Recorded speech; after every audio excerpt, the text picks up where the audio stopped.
sing ayu dhewe limbo ana dawuhmu apa maknimbane iya kuwi Mas Yuda Bakiyat diaturi minggah ana ing pepanggungan ikut serta menyapa warga masyarakat karben ngregengke kahanan wayangan ana ing Desa Grogol kanthi adicara selanaken bengi iki ya. Nah, ya wis kok iki dawuh.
Illallah wallahu akbar. Yo anakku sing setitik-titik, anakku sing ayu dhewe limbo. Ana dawuhmu apa maknimbali karo anakmu aku. Nganggo leren ora ketang nggo sak ketara ya no. Iya. Ngesokake dawuhmu man. Beniki ora ana tembung sing luwih endah kang kudu tak ucapake. Iya. Kejaba mung ucapan lan ungkapan muja lan muji syukur marang ngarsaning Gusti kang murbeng dumadi Tuhan yang Maha Esa Allah Subhanahu wa taala juang widiwasa ngono ya Mak. Sing wis mawimbarake keberkahan kang sarta kenikmatan. Becik nikmat sehat, nikmat sempat, nikmat iman. Saengga aku karo kowe sak rombongan bengi iki bisa manunggal kang sarta tetunggalan ana ing adicara bengi iki nopo ngono ya Mas. Iya. Ngesokake dawuh tanpa nikmat lan barokah Gusti Allah awake dhewe ora bisa ketareng sowan ana ing kene. Pancen bener kapara nyata lah banjur bengi iki kok sajak gayeng gumarenggeng. Bengi iki mengeti adicara apa, Mas? Iki ngene ya, Nak. Heeh. Adicarane bengi iki tidak lain dan tidak bukan. Kuwi agenda rutin tiap tahun. Agenda rutin tiap tahun. Maneka warna sing dadi jenenge. Ning nggonku kono arane bersih desa.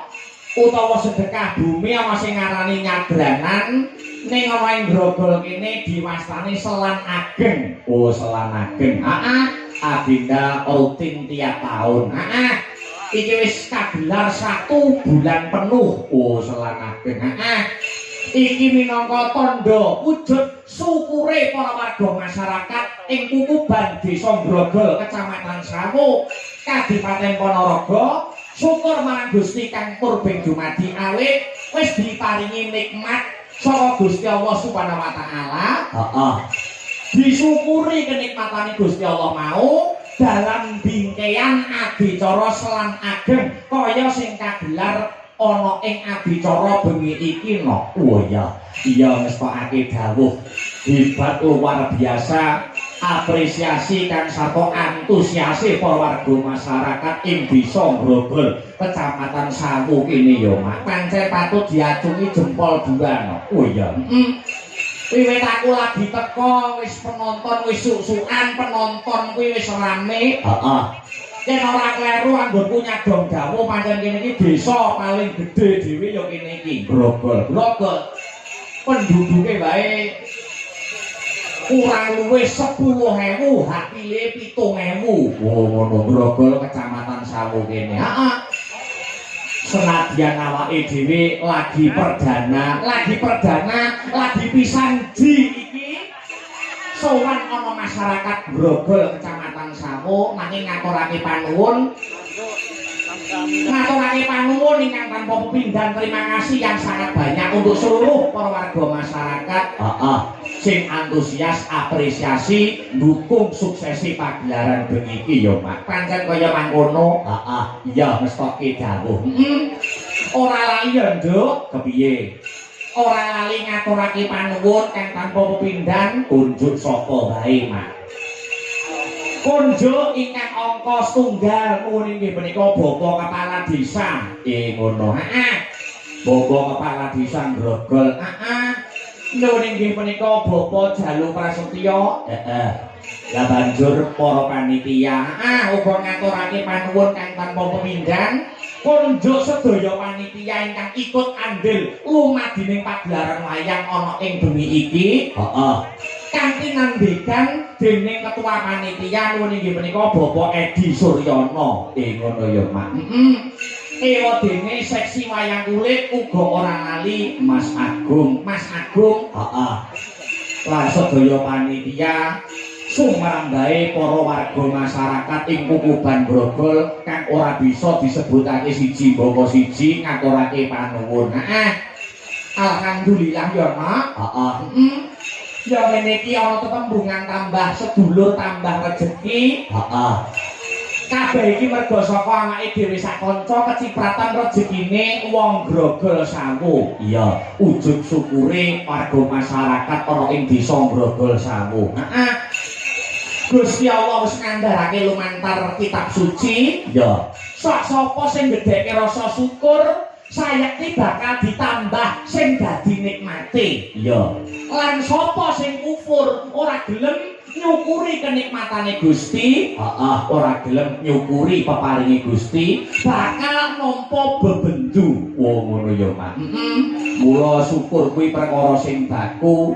syukur kuwi perkara sing penting syukur kuwi perkara sing baku syukur kuwi perkara sing penting dene diaplikasikan nganggo apa wae kuwi monggo desa mawa cara negara mawa tata ngono kae ngono ya Mak lah wis dadi nomakuna adat kang sarta tradisine warga masyarakat kang lenggah ana ing Grogol ya kuwi mesti ngenekake agenda rutin tiap tahun syukure kuwi digelar dengan bingkai selan ageng kaya kang kagelar bengi iki ngono ya Mak pada intinya sama ing antaraning selan ageng bersih desa nyabranan sedekah bumi rasulan apitan dan lain sebagainya kuwi padha no padha intine ucapan dan ungkapan syukur marang Gusti kang merubing dumadi iya adat utawa tradisi sing kaya bengi ngene iki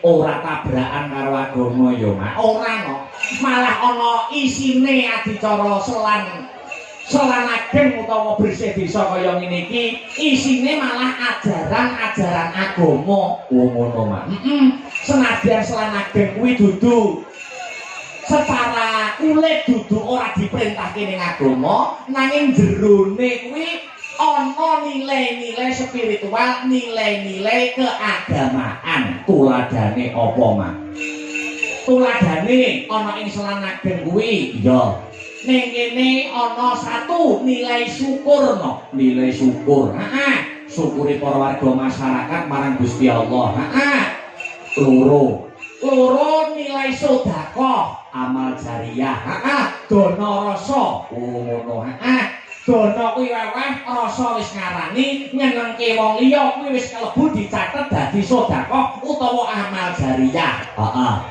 sedekahe para warga masyarakat ing Kukuban Grogol ya Mak ngene iki sing kecipratan rejeki sing disedekahi karo warga masyarakat Grogol sing merasa diuntungkan ya ora mung pelaku senine ngono ora mung dalang pangrawit pesinden ya nanging bakul-bakul kae ya melu kecipratan rejeki ngono ngempeke yom kecipratan sawape selan ageng padha-padha melu mengais rejeki tegese dengan adanya acara selan ageng kaya beniki iki kuwi sing diuntungkan kuwi sangat banyak no ngono ya Mak dadi kabeh kuwi mung kinarya sarana iya Mak iya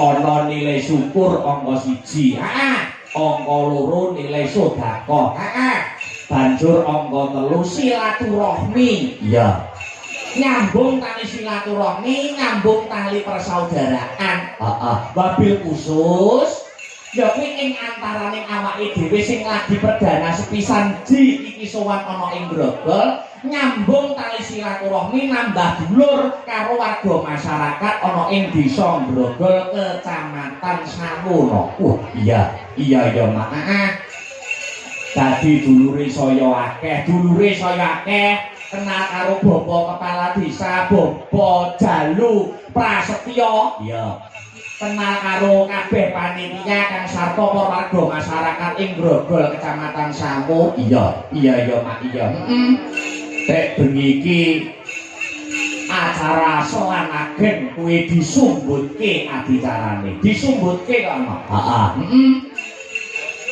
mau acarane sing wis digawuhke adicara selan ageng kuwi kagelar sebulan penuh wis diwiwiti kanthi acara semakan iya ana maneka warna lomba iya wiwit saka sing balita nganti lansia iya kabeh melu lomba ana karnaval ya ana karnaval uga iki penutupe utawa acara puncak selan ageng ya kuwi gelar mayang iya alhamdulillah bengi iki awake dhewe sing ketiban sampur mergo saka voting masyarakat ngono ya Mak dadi sing milih dalang kuwi masyarakat pancen wis dadi kersane Bapak Kepala Desa Bapak Panitia kang sarta seluruh para warga masyarakat untuk tahun ini ana ing acara selan ageng miturut voting utawa masyarakat suara masyarakat pancen ngersake dalange kuwi dalang sing isik Joko dalang ganteng urung kambon karo wong wedok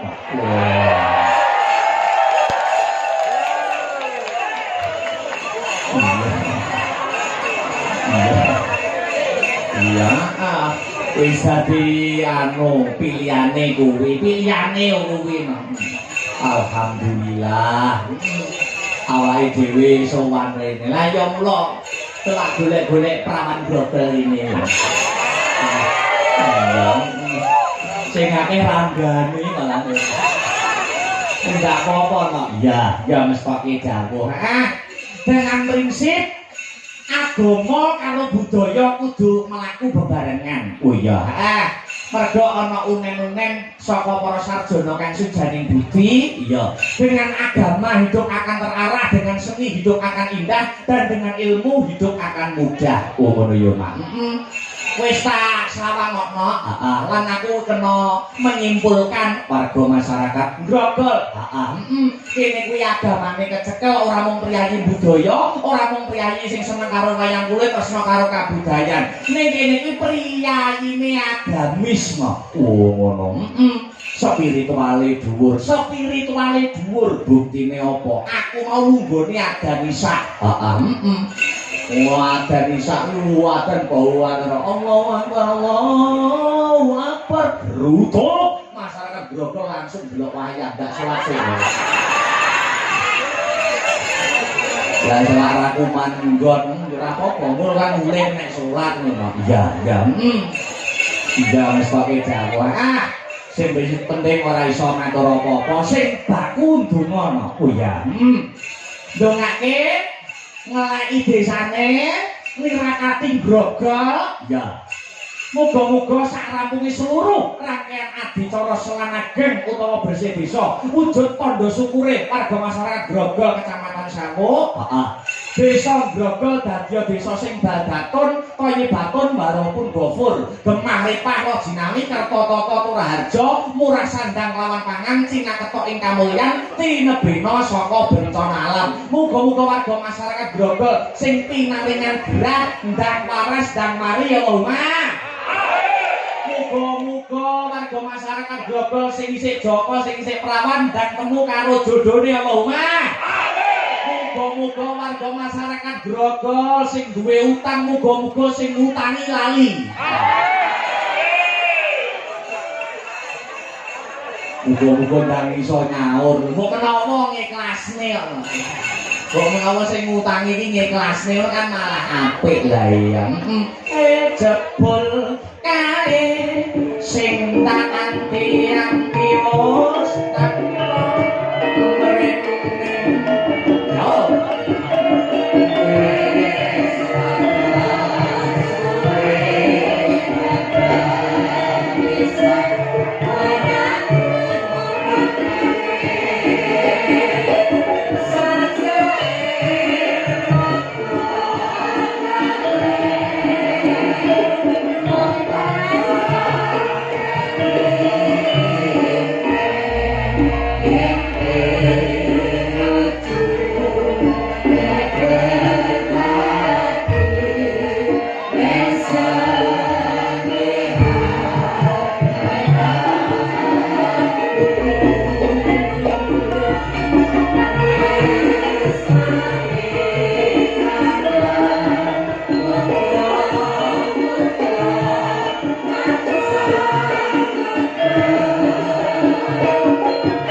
iki uga disiarkan langsung lumantar live streaming Asta Brata Media no. Oh ngono ya Mak. Dadi sing ora bisa kepareng rawuh ana ing TKP utawa lokasi, iso memantau lumantar via streaming YouTube Asta Brata Media. Oh ngono ya Mak.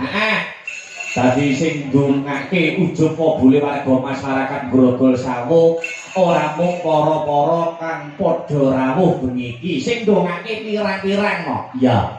Klebu sing nonton sing mirsani lumantar via streaming YouTube Asta Brata Media padha ndongake warga masyarakat Grogol kang bengi iki ngenengake adicara ya kuwi selanageng. Oh ngono ya Mak. Ahli sufi mengatakan dongane wong 40 babak timbang karo dongane wali siji. Oh iya.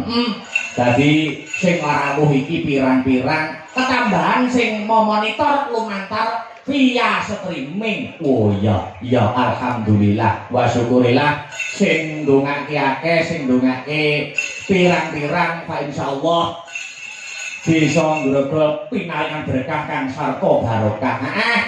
Wiwit sore adicarane wis rame. Udakara aku budal saka omah Nganjuk kuwi sadurunge magrib no. Oh mepet karo magrib. Alhamdulillah iso tepat waktu, tak kira randa, tak kira telak. Iya. 7:30 tekan kene kuwi wis akeh wis kebak penonton.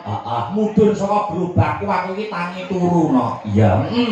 Mudhun tekan gerobakku aku iki tangi turu wis dipapak karo para-para ibu-ibu Grogol. Oh iya. Iya ya Mang, luar biasa antusiase kang sarta apresiasine uyung-uyung panjenengan warga masyarakat. Ibu-ibu, emak-emak Grogol no. Oh iya.